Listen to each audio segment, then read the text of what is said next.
An apostolic church is a church whose doctrine and practice is in direct consonance with the doctrine and lifestyle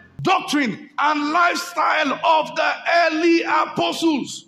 And one of the things the lifestyle of the early apostles shows us is meekness. It demonstrates as a template that this world is not our own. That's the template. An apostle is a church whose doctrine, teachings. So what that means is, and if you look at the way Paul puts it when he sends his message to Timothy in 1 Timothy chapter 3, he said, if anyone desires the office of a bishop, he desires a good work. He calls it a work, not a good title. A good work. A verb, not a noun. He said, are you awake? Now, look at it.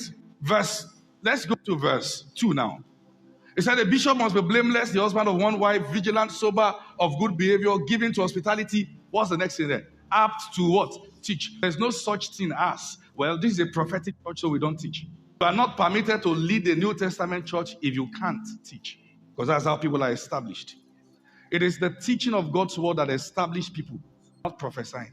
You don't come to church, and listen, and please get me right, despise not prophecies.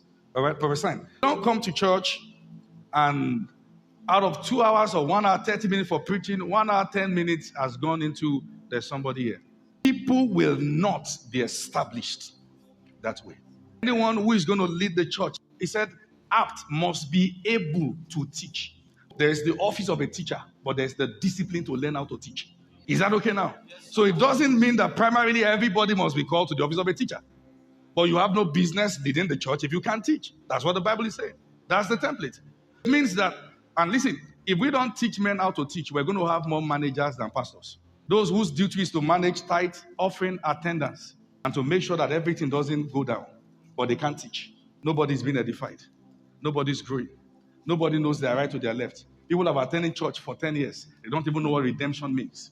They can explain.